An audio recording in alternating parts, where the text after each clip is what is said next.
दोस्तों, जब से प्राइमरी शिक्षक का रिजल्ट जारी हुआ है तब से छात्र परेशान चल रहे हैं। अब छात्र इस पर उतारू हो गए हैं कि उनको हाई कोर्ट में याचिका दायर करना पड़ रहा है और तमाम छात्र याचिका दायर करने के लिए हाई कोर्ट के वकील के पास लाइन लगा रहे हैं। और इस पूरे मुद्दे पर, रिजल्ट के पूरे मुद्दे पर बात करने के लिए रहमान सर के साथ हैं, जो सर हमेशा से छात्र के मुद्दे पर काफी बेबाकी से अपनी बातों को रखते आए हैं और छात्र हित में हमेशा छात्रों का समर्थन करते आए हैं। सबसे पहले स्वागत है सर। बहुत बहुत धन्यवाद, बहुत बहुत धन्यवाद सर। जिस तरह से बीपीएससी ने रिजल्ट जारी किया है प्राइमरी शिक्षक का, सर जब से रिजल्ट जारी किया गया है तमाम छात्र आरोप लगा रहे हैं कि रिजल्ट में गड़बड़ी हुई है, लेकिन कुछ भी अभी तक सुनवाई बीपीएससी की तरफ से नहीं हुआ है।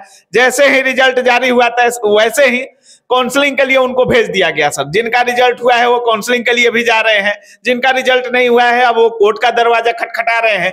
क्या कुछ होना चाहिए सर, सुनवाई क्यों नहीं हो रही है? देखिए, एक बात तो मैं स्पष्ट रूप से बता दूं आपको कि जो रिजल्ट निकला है इसमें निश्चित रूप से अतुल प्रसाद की ईमानदारी पर कोई संदेह करने की आवश्यकता नहीं है। हाँ। क्योंकि बहुत ही अच्छे डायरेक्टर आपको अध्यक्ष हैं और मैं तो कहूंगा कि मेरे जीवन काल में इतना अच्छा अध्यक्ष अभी तक नहीं बना बीपीएससी का। लेकिन सबसे बड़ी बात है कि आनन फानन में आपने रिजल्ट निकाला। हाँ। आनन फानन में रिजल्ट निकाला, उसमें से 33,000 से 40,000 के बीच में उन नियोजित शिक्षक को जो पहले से ऑलरेडी शिक्षक थे उनको आपने इसमें घुसा दिया 1 to 5 में। 40,000 संख्या है, 40,000 के लगभग संख्या है। तो अब जब उन लड़कों का जो नौकरी में थे उनको फिर उसे नौकरी देने से कोई फायदा तो है नहीं, तो स्वाभाविक है कि 40,000 सीट उसी तरह बर्बाद हो गया। जो बेरोजगार थे बेरोजगार हो गए, जो रोजगार थे उनको रोजगार मिला, कोई फायदा नहीं हुआ। दूसरी सबसे बड़ी बात कि पहला ऐसा रिजल्ट है, पहला ऐसा रिजल्ट है जिसमें सब रिजल्ट निकाल दिया गया, लेकिन कटअप कितना है, कितना स्कोर बोर्ड है, आज तक जारी नहीं किया गया। स्वाभाविक है ऐसी परिस्थिति में बच्चों के मन में संशय होगी। मैं माननीय अतुल प्रसाद सर से सिर्फ ये कह रहा हूं कि आप कटअप जारी कर दीजिए, स्कोर बोर्ड दे दीजिए, और जो लड़के बीएड वाले या आने वाले 1 to 5 में घुस गए वो तो निश्चित छट जाएंगे, वो छट जाएंगे। और वेटिंग लिस्ट में आप करें, सरकार समझे। अरे वेटिंग लिस्ट में भैया आप खुद कहे थे कि 4-5 नंबर कंसीडर करेंगे हम, तो वैसी परिस्थिति में 40,000 लड़कों को निकाल देने से 40,000 बेरोजगार लड़कों की जिंदगी सुधर जाएगी। सर 2 सीट की जहां तक सवाल है, तमाम छात्र आरोप लगा रहे हैं कि एक ही लड़कों का 2 जगह 3 जगह रिजल्ट हो रहा है। और अतुल प्रसाद सर इस पर ट्वीट किए हैं कि 2 जगह रिजल्ट इसलिए दिया गया है कि अगर मान लीजिए वो एक के डॉक्यूमेंटेशन में अगर वो छट जाता है काउंसलिंग में तो दूसरे में पास होगा। इसकी क्या गारंटी है सर कि वो लड़का डॉक्यूमेंटेशन में दोनों में पास नहीं होगा?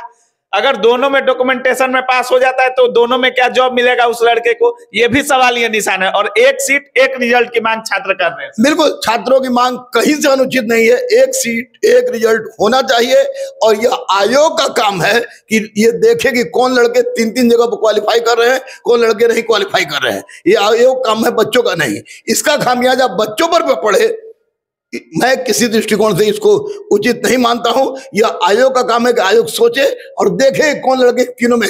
आयोग के पास तीनों का रिजल्ट है ना जी, 1 to 5 का है, 9, 10 का है, 11, 12 का है। तो आयोग देखे, मिला ले। इतना हड़बड़ी क्यों? 60 दिन भी नहीं हुए। 60 दिन, इतना हड़बड़ी क्यों? थोड़ा 1 महीना लेटे निकालते, साफ सुथरा निकालते।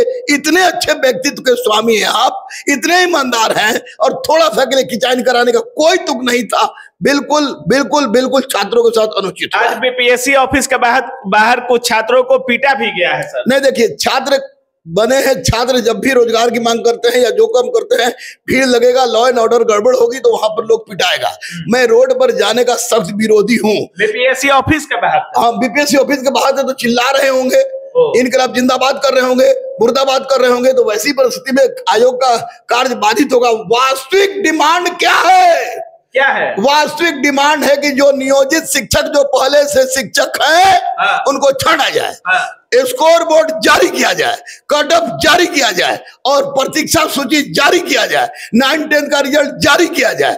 ये सारा कुछ हो जाएगा तो फिर लड़के काहे के लिए जाएंगे? उसी पर ध्यान दें, उसी पर कंसंट्रेट करें। माननीय मुख्यमंत्री से मेरा अनुरोध है, माननीय उप मुख्यमंत्री से मेरा अनुरोध है कि सर कल आप भविष्य के अभी मुख्यमंत्री हैं, तो ऐसी परिस्थिति में नियोजित शिक्षक को आपने कहा था कि राज्यक्रमी का दर्जा देंगे तो दीजिए, लेकिन इससे निकालिए ताकि 40,000 बच्चे जो नियोजित शिक्षक के कारण बेरोजगार हो जा रहे हैं उनको मौका मिल सके और उनके घर में जिस सब्जेक्ट का रिजल्ट आया है उसमें सीटें खाली हैं, कट ऑफ जो पास करना है 39 नंबर के आसपास छात्रों को लाना है सर पास होने के लिए। तमाम छात्रों का 44 है, 50 है, 54 है, 60 है, 64 है, 70 है, 72 है, यहां तक रिजल्ट नहीं हुआ है। अब कट ऑफ कितना गया है नहीं गया है किसी को पता नहीं है, लेकिन सीटें खाली हैं। आपकी जो अर्हता है उसको भी छात्र पार कर रहे हैं, फिर भी रिजल्ट नहीं है और सीट खाली। आपने तो कहा था कि भैया हम अगर लड़के कट ऑफ पार करते हैं तो वैसी परिस्थिति में उनको हम नियोजित कर देंगे। हाँ। तो ये निश्चित रूप से अतुल प्रसाद सर को सोचना चाहिए और जो लड़के कट ऑफ पार किए हैं उनको समायोजित करें। सीट खाली करके क्या दिखाना चाह रहे हैं प्रभु? छात्र कह रहे हैं कि केवल पेपर पर वैकेंसी हो रही है। नहीं, ऐसी परिस्थिति में जब 40,000 नियोजित बच्चों को फिर से नौकरी मिलेगी और 40,000 बच्चे बेरोजगार रह जाएंगे, इसको पेपर पर ही नौकरी कहा जाएगा। मैं इसका विरोध कर रहा हूं इसलिए कि 40,000 नियोजित शिक्षक को राजकर्मी का दर्जा आप दीजिए।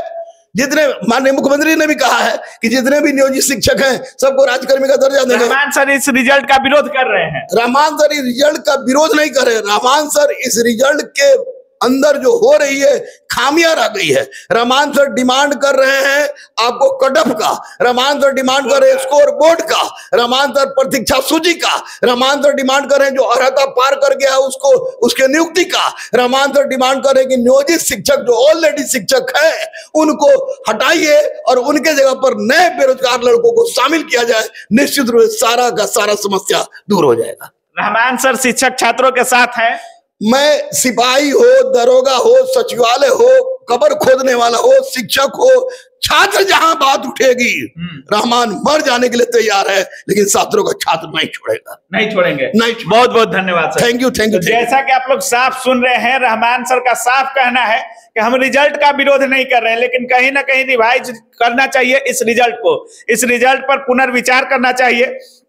कट ऑफ हो, स्कोर कार्ड हो, वेटिंग लिस्ट हो, 1 सीट 1 रिजल्ट हो, तमाम चीजें जो छात्र मांग कर रहे हैं उनकी मांग को पूरा करना चाहिए। यही ना? बिल्कुल। बाकी आप क्या कुछ सोच रहे हैं इस पूरे वीडियो के बारे में अपनी राय कमेंट सेक्शन में जरूर रखिएगा। आप देख रहे थे काबिल न्यूज। जय हिंद।